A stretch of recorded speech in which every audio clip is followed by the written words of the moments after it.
Hey guys, Heather here from She Said Candle Co.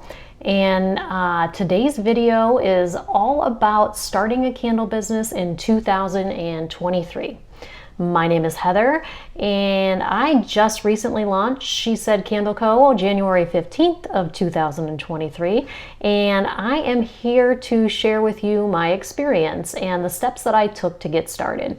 My channel is all about making candles, creating candles, the business process, and moving into some social media and marketing tips in the near future. So if that's something that you're interested in, please like this video and subscribe.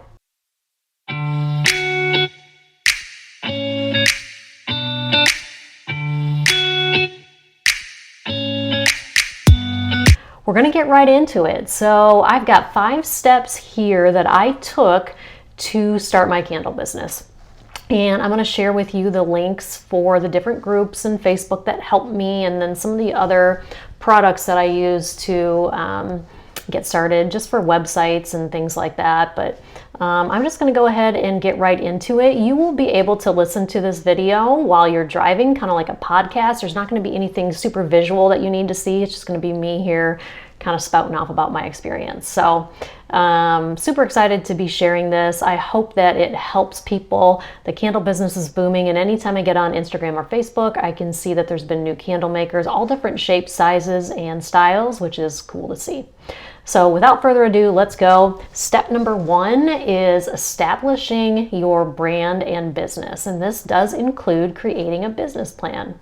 Rolling around without a business plan is kind of like, when you hit a pothole, you have to change the tire, and you have that like donut that every time you drive, you're like, ka-tonk, ka-tonk, ka-tonk. It's like driving around on a donut, right? You've started, but you don't know really where you're going. So establishing your brand identity, your why, like why are you doing this? Doesn't really matter why, just as long as you know what it is, because people are going to buy from people.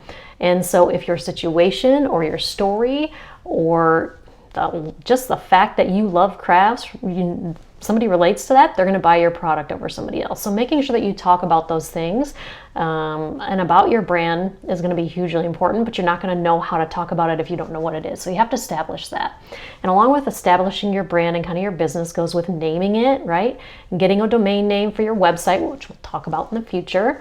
Your business plan is going to talk a lot about the finances, how you're going to get started, which I did make a video on startup costs, so I'll link that up above. I'm still new to YouTube, so I'll figure that out. But what it took me to get started, how much it cost me to actually start testing my candles. You're going to have to know that, right? You're going to have to know who your target market is, your logo, your colors, establish your fonts, your jars, your waxes, all those things that you're going to use, your prices, right? That's all going to be part of your brand identity and setting up your business plan. Okay, so that's all step 1.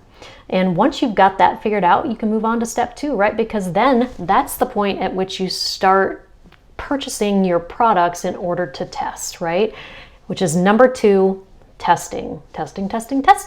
It's super important. You can't start a candle business without it. I don't care if you're making wax melts, beads, wax crumbles, candles, whatever it is, you have to test. So I started testing my candles in July of 2022, and I actually sold my first candle in December of 2022. So I tested for almost 6 months. Then I launched my website January 15th of this year. So testing is just, you can't go without it. People get so caught up in all these other things and like social media and this and that, but the most important thing is if you don't have a product, a safe product to sell, then you're never going to get started. So, following the proper standards, I had a Facebook group or 2 that helped me out with this immensely. I choose coconut wax. Love coconut wax.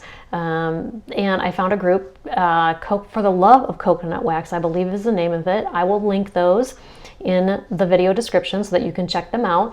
They are great. There is no fluff about them. It's all about testing coconut wax candles, and it's not about, where did you get your jars? Where do you buy your fragrance oil? There's no fluff like that, and they're strict about that. They'll kick you out or delete your post if it's not about testing the actual coconut wax candles. So love that group. And then DIY, I'll link that one. That was great for everything else.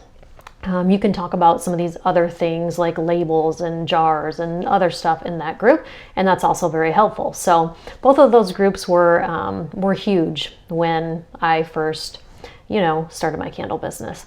So testing, again, you can't go without it. And the great thing is like when we get to steps 3, 4, and 5 here, you can do all these things while you're testing. So you're going to be working on testing your candles, but also as we move into step number 3, we'll just get right there, is building your website.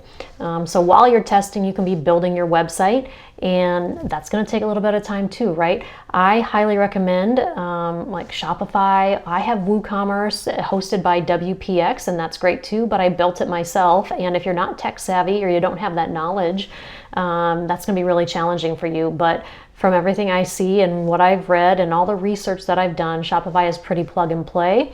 And they do have some fees associated with that, but I think you can, based on the options that you choose, your fees are going to vary. So starting out minimalistic is probably a good option until you start making some sales. So check into that. And the reason why is because if you're only posting or selling on Instagram, Facebook, and those platforms, you don't own that information. They could shut you down at any minute. I mean, I've heard of so many different influencers, my social media following, they just close my account. If you don't have your own website and you have a following and you've been selling to them and they close your account, one of those platforms, then you don't have anything, right? So going along with building a website is building an email list, because you own the email list, you own the website. YouTube, Facebook, Instagram, you don't own those things. And so it's very important to own those things so that you have them in case something happens to these other platforms. I'll link Shopify, WooCommerce, I'll link some of those things below again so that you have reference for that. I don't have any affiliate links or anything yet, but it doesn't matter. I'll just put those things down there and hopefully it will help you. And then number 4 is your social accounts, right? So in step 1, you got a domain name for your business. You have a business name, right? Once you build your website, you had to pick a domain name, which is your, like mine is www.shesaidcandleco.com. You have to have one of those. And it should closely match how you open up your Instagram and Facebook accounts, so it's not confusing, right? So if you had a totally different name on your website than you did on your social media accounts, it might be hard for people to find you. So try to keep those as close as possible, but opening up those accounts is going to be your first step so you can snag those names before somebody else does, right? Everything is so competitive now. You want to get the name that you want, and so that you can begin posting about your story, right? So during this candle making process, or the candle testing process, which is step 2, making short videos and recording everything that you can is a great idea, because you can use that as content for these platforms later on down the line. So definitely don't skip out on the recordings.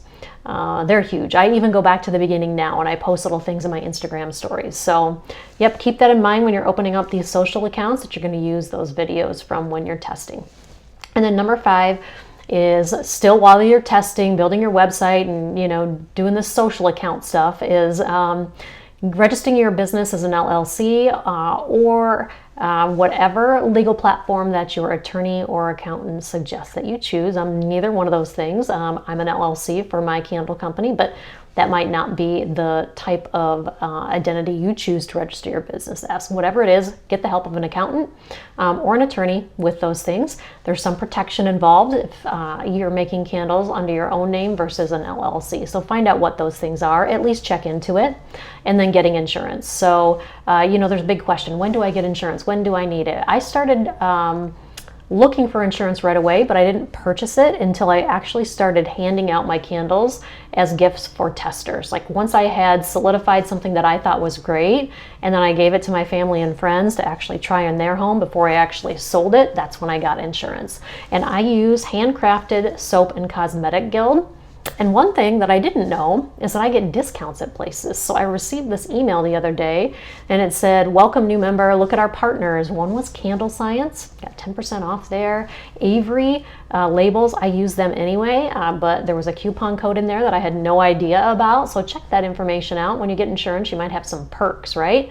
That's just who I use. If you have an insurance agent, whatever you got to do, but I highly recommend you get insurance at some point and some point in the beginning, because if something happens and your candle causes a fire or damage or whatever it is, you're going to be held liable for that.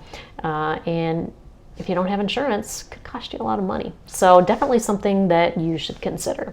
So those, to recap, step 1, establish your brand identity and your why. You're going to need to be able to talk about that why. You're going to need a business name, a logo, colors, fonts, jars, waxes, prices, finances. You got to have all that stuff, right? Number 2, start testing your stuff, right? That's going to take a long time. Number 3, build a website.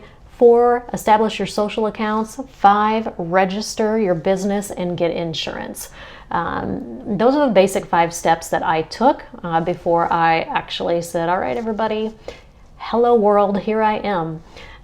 So if you have questions, I'm more than happy to answer them. You can DM me below, post comments. You can also send me an email at shesaidcandleco@gmail.com, and I'm the only employee, so I will be the one that's answering those.